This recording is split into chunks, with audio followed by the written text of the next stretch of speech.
479 years before the birth of Christ, 1 year after Thermopylae. The Greeks stood at the edge of extinction. The largest invasion force ever assembled in human history was burning its way through Greece, city by city, temple by temple, child by child.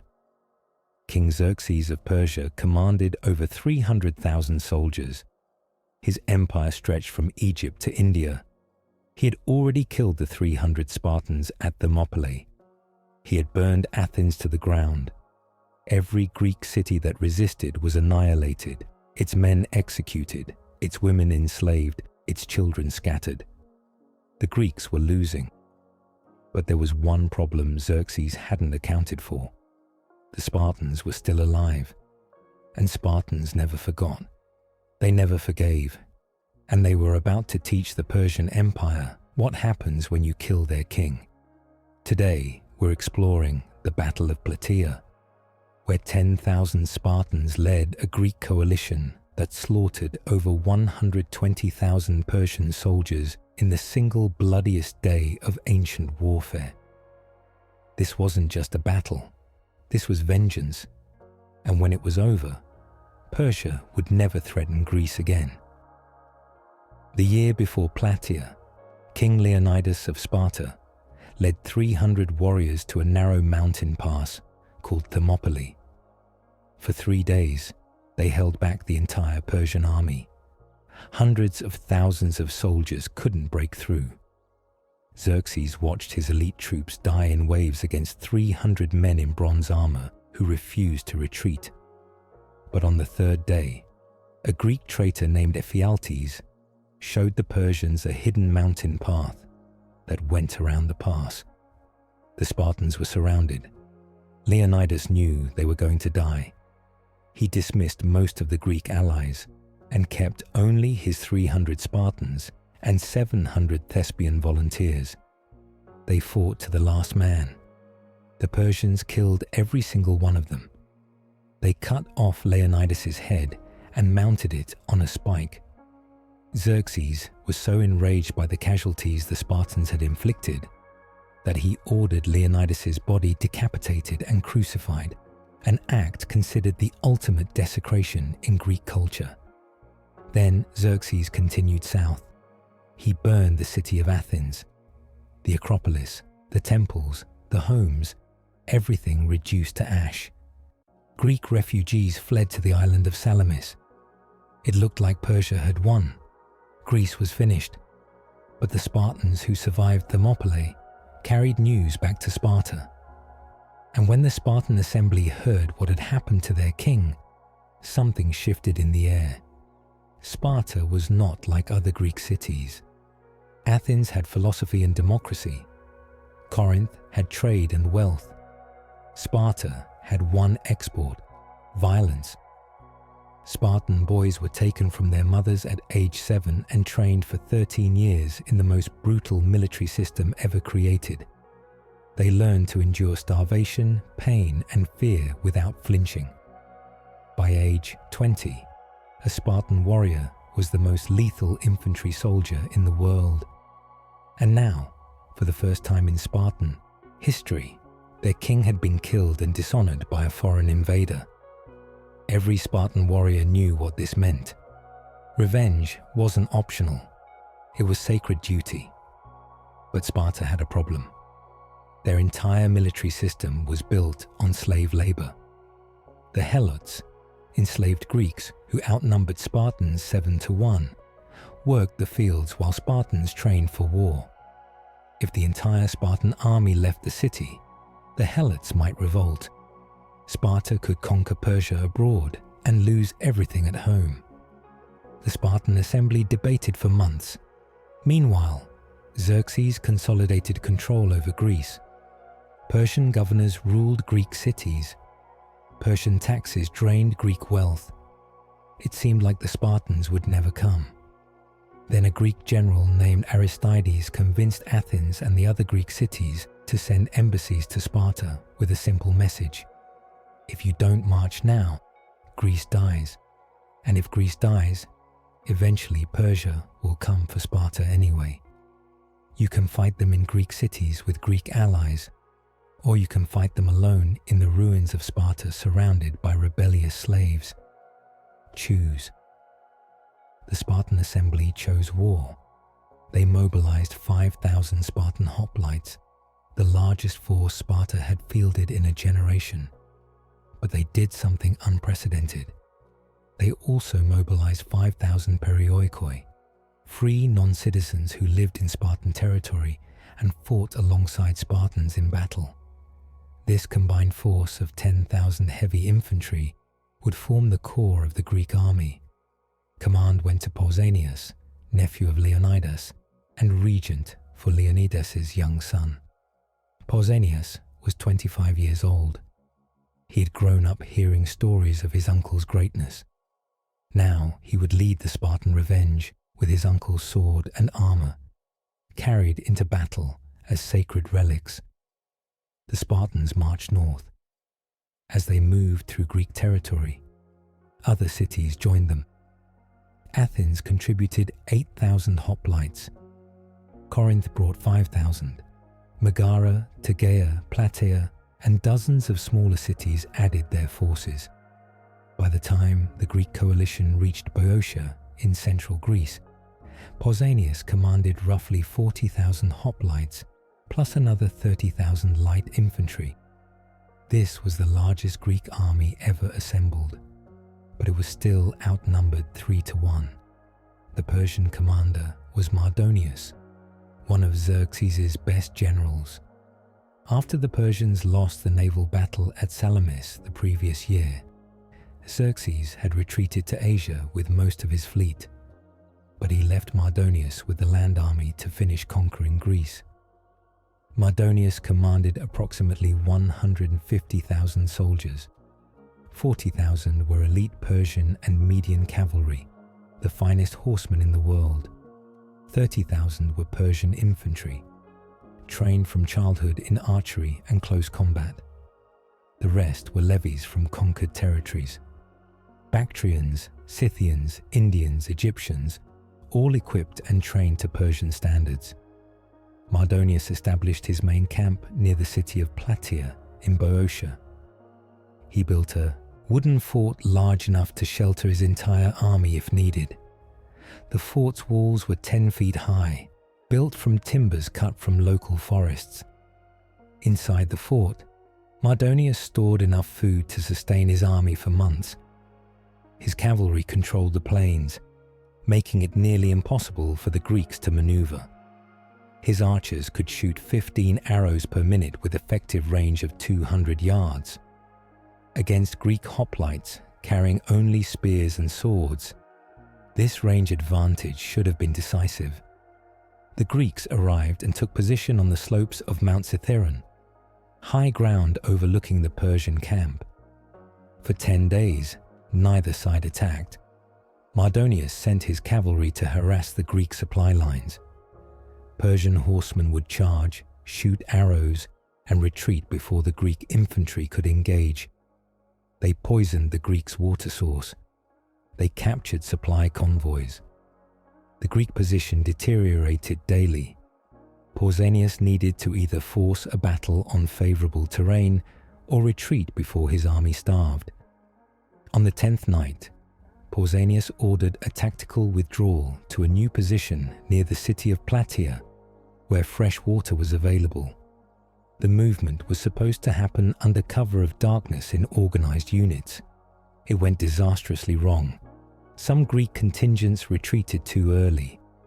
Others refused to move, fearing it would look like cowardice. By dawn, the Greek army was scattered across several miles in disorganized clusters.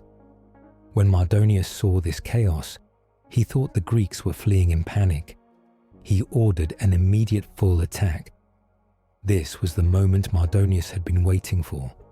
His cavalry would run down the scattered Greeks in the open, and his infantry would finish the slaughter. The Persian cavalry charged first. 40,000 horsemen thundered across the plain toward the scattered Greek units. The Spartans were isolated on the Greek right flank, with only their 10,000 soldiers and no allied support nearby. The Persians saw this and concentrated their attack.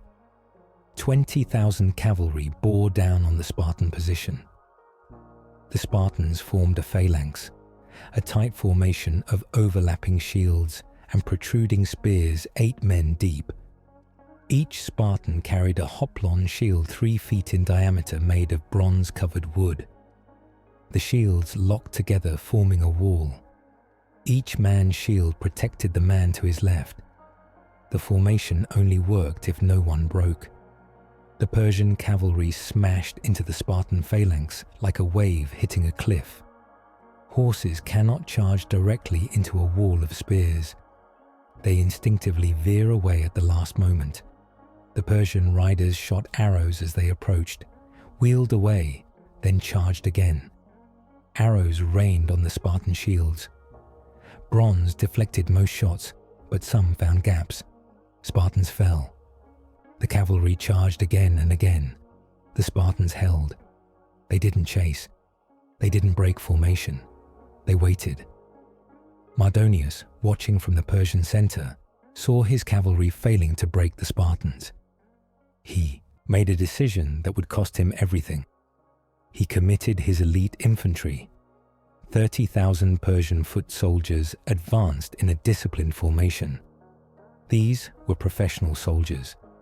Many descended from the 10,000 immortals who had fought at Thermopylae. They wore scaled armor, carried wicker shields, and wielded spears and short swords. They were trained to shoot arrows, then close for hand-to-hand combat. They advanced behind a wall of wicker shields, shooting as they came. The Spartans tightened their formation. Arrows struck their shields in a continuous hail. The noise was deafening, bronze on bronze, screams of wounded men, war cries. The Persians closed to 50 yards still shooting, 40 yards, 30. The Spartans waited, 20 yards. The Persian infantry expected the Spartans to charge. Hoplite formations always charged to close distance quickly and negate the Persian archery advantage. But the Spartans didn't move. They were waiting for something. The rest of the Greek army was finally reforming. The Athenians and other contingents who had scattered during the night retreat were now moving to support the Spartans, but they were still minutes away. Mardonius saw this. If he could break the Spartans in the next few minutes before Greek reinforcements arrived, the entire Greek army would collapse. He ordered his Persian infantry to fix shields and charge into direct melee.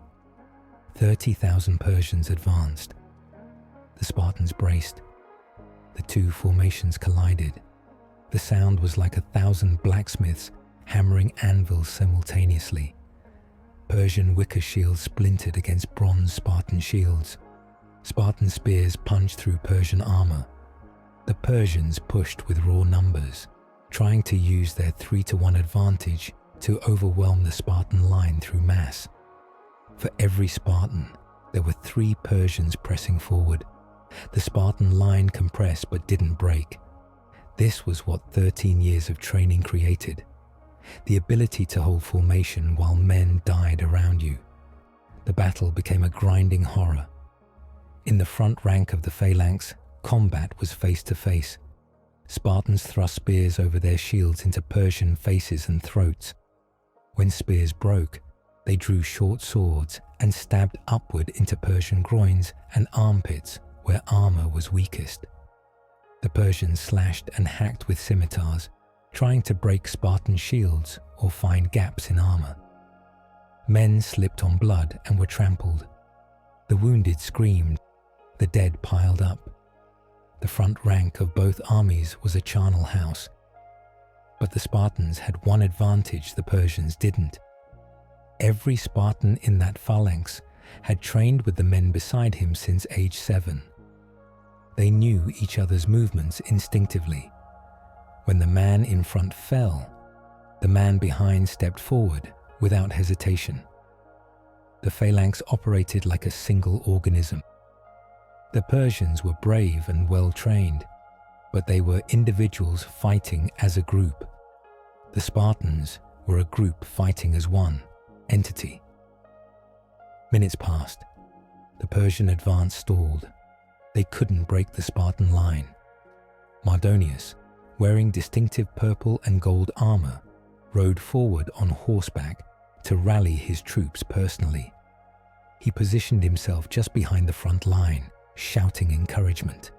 A Spartan hoplite named Arimnestos saw the ornate armor and understood this was the Persian commander.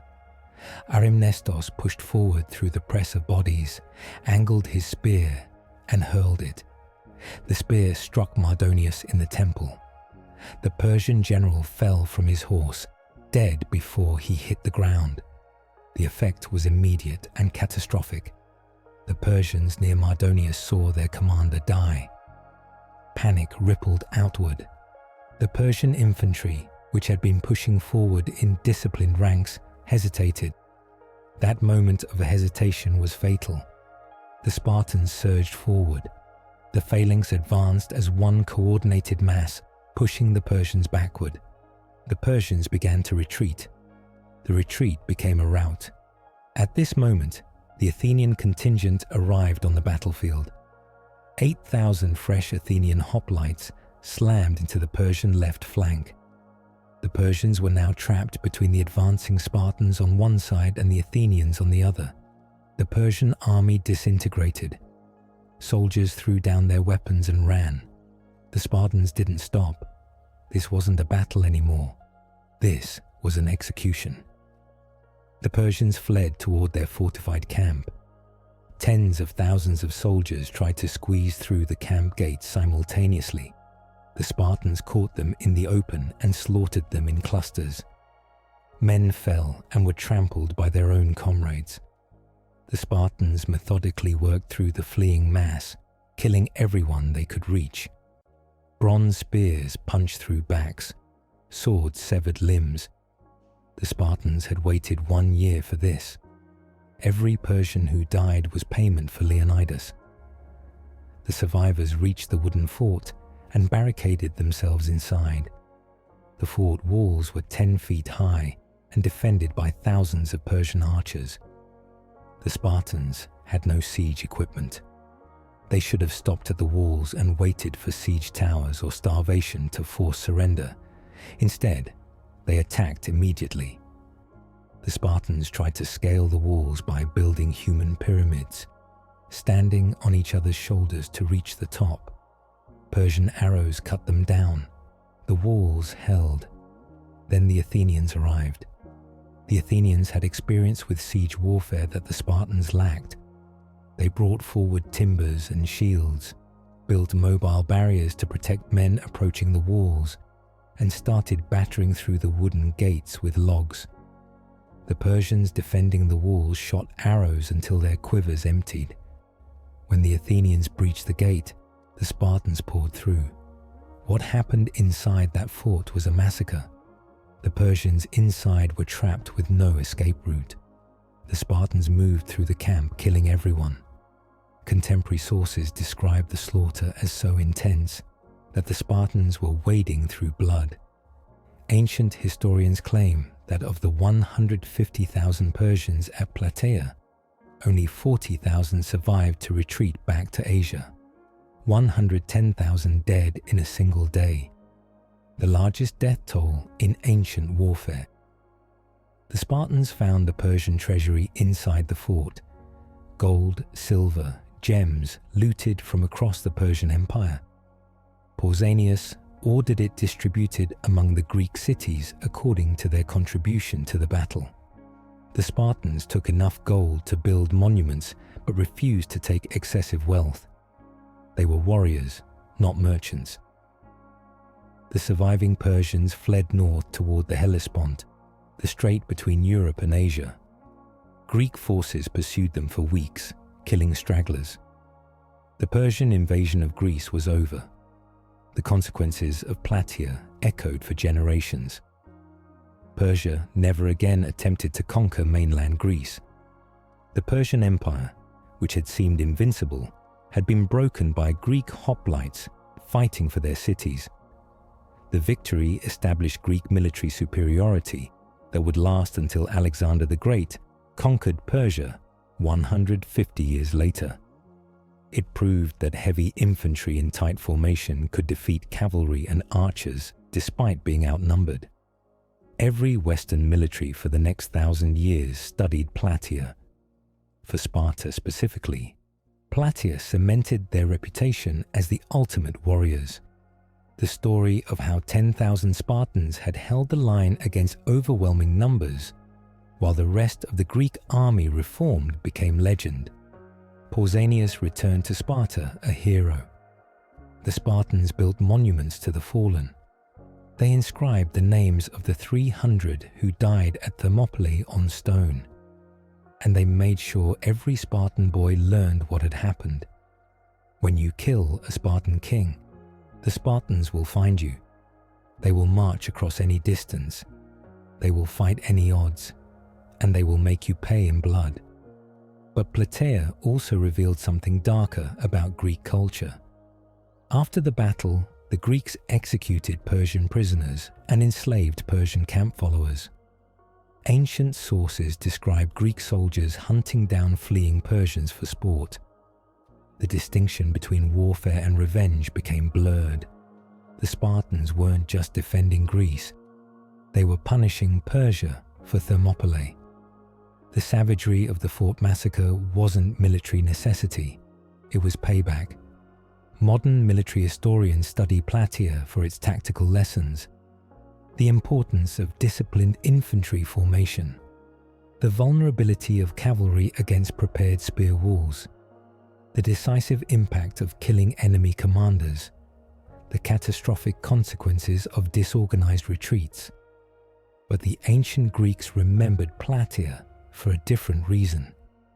They remembered it as proof that free men fighting for their homes could defeat slave armies fighting for an emperor, that courage and discipline could overcome numbers, that Greeks were superior to barbarians. This narrative was propaganda, of course.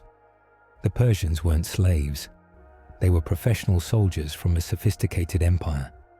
The Greeks won through tactical superiority and advantageous terrain, not moral virtue. But the myth mattered more than the reality.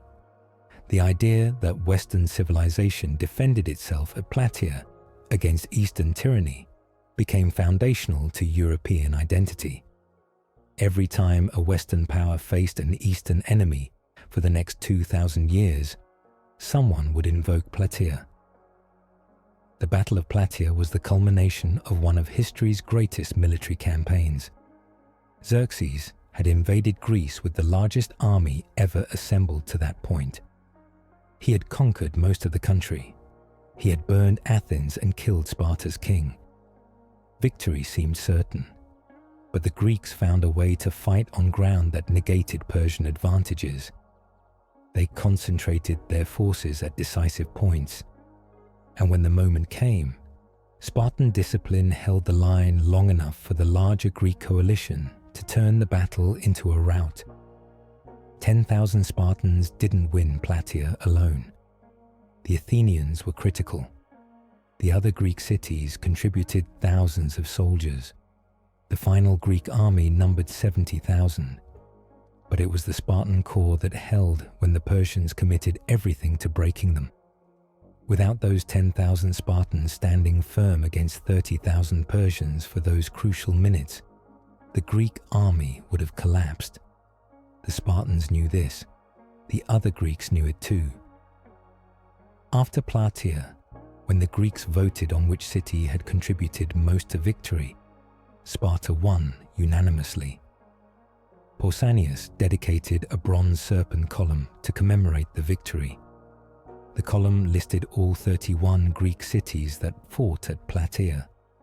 It stood at Delphi for 800 years before the Romans moved it to Constantinople. It still stands there today, 2,500 years later, one of the few physical remnants of the battle. The names inscribed on that column represent something extraordinary. 31 independent cities that usually fought each other managed to unite against a common threat. They put aside their rivalries long enough to save their civilization, and they succeeded. The story of Plataea is often overshadowed by Thermopylae. 300 Spartans dying heroically makes for better cinema than 10,000 Spartans methodically slaughtering Persians. Martyrdom is more romantic than revenge, but Plataea mattered more.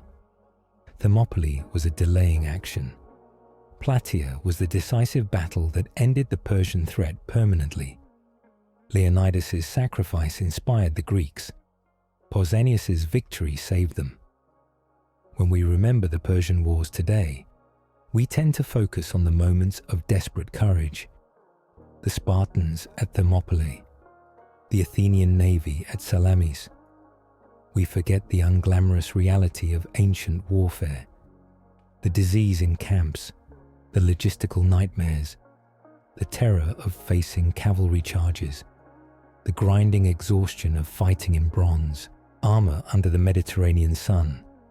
We forget that most ancient battles were decided not by heroic charges, but by whichever side maintained formation longest. Plataea was won because 10,000 Spartans stood in formation, while Persians died trying to break them. There were no clever tactics, no brilliant maneuvers, just men in bronze armor refusing to step backward while other men tried to kill them. For minutes, that must have felt like hours. The Spartans endured. And because they endured, Greece survived. 1 year after Thermopylae, the Spartans got their revenge. They didn't just defeat the Persians, they annihilated them. 110,000 dead, the largest single-day death toll in the ancient world. And when it was over, the Spartans marched home knowing they had avenged their king, saved their civilization, and proven that Sparta was exactly what it claimed to be, the most lethal military force on earth. The answer to how 10,000 Spartans massacred 120,000 Persians is simple. Superior training, superior equipment, superior discipline, and 1 year of burning rage focused into a few hours of controlled violence. When those elements combine, numbers stop mattering. The Spartans at Plataea weren't just fighting a battle, they were settling a blood debt, and in Sparta, debts were always paid in full.